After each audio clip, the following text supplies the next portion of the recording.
СОС линијата нуди на јавувачите бесплатна правна помош и на македонски и на албански јазик. Кога се јавуваат, јавувачите добиваат вид на помош во форма на бесплатно советување и правна поука како да постапат во дадената ситуација, како и се охрабрени да дојдат во просториите на самиот СОС тим, каде што ќе бидат охрабрени да поведат постапка во врска со самата повреда на нивното избирачко право. Во досегашната работа, како што сте запознаени, до сега согласно роковникот на Државната изборна комисија беше објавен избирачкиот список и воспоставен на јавен увид.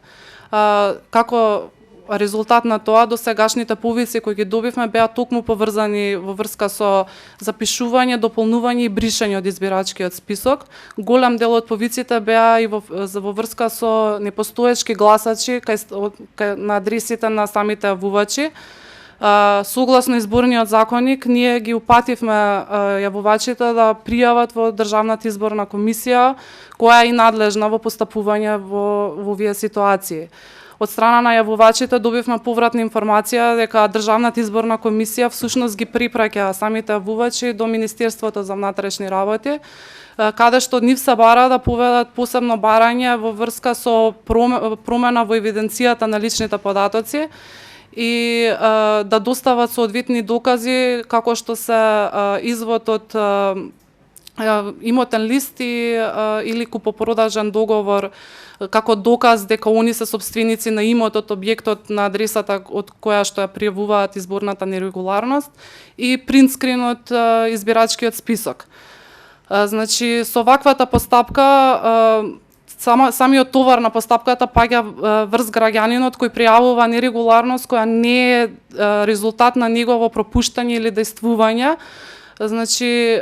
и со вакви постапки самата Државна изборна комисија воспоставува пракса каде што граѓаните губат доверба во самите институции кои треба да бидат тука за да возможат услови за фер и демократски предвремени парламентарни избори. Самата постапка не е законски предвидена, напротив, со толкување на одредбите од изборниот законник произлегува дека Државната изборна комисија е таа што е надлежна во постапување кога станува збор за бришање на податоци од избирачкиот список, дотолку повеќе во правилникот за методологија за целосен пристап вршење и бришење на податоци од избирачкиот список се предвидува начелна соработка помеѓу Државната изборна комисија и останатите институции кои поседуваат бази на податоци, меѓу кои и МВР, како и предпоставувам и катастарот. Значи фактички самата Државна изборна комисија во овој случај би требало овие докази да ги прибавува по службена должност, а не да бара од граѓаните посебни постапки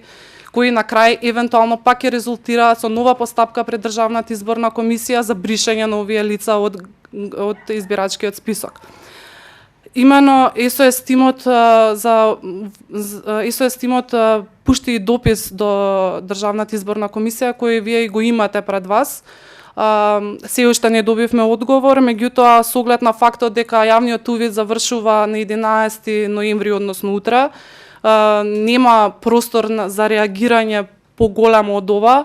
и апелираме до Државната изборна комисија до заклучувањето на избирачкиот список во рамките на своите надлежности да ги превземе сите можни во рамките на своите овластувања да постапат соодветно за журирање и бришање и прочистување на избирачкиот список.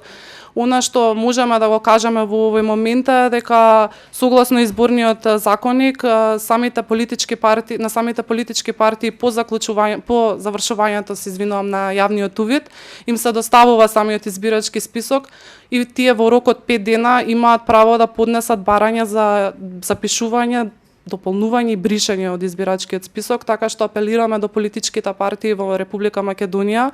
да постапат соодветно во овој случај во соработка со граѓаните и да придонесат за прочистување на избирачкиот список и одржување на фер и демократски избори во Република Македонија. Во секој случај ги охрабруваме граѓаните да продолжат да се јавуваат на бесплатната SOS линија и да ги пријавуваат нерегуларностите со кои се соочуваат, да ги пријавуваат притисоците кои би можеле да ги добијат на своите работни места, дали од страна на работодавачите или од политичките партии во Република Македонија, и некако SOS тим ќе дадеме се од себе за да им помогнеме да истираат правдата и да одржиме фери демократски избори оваа година.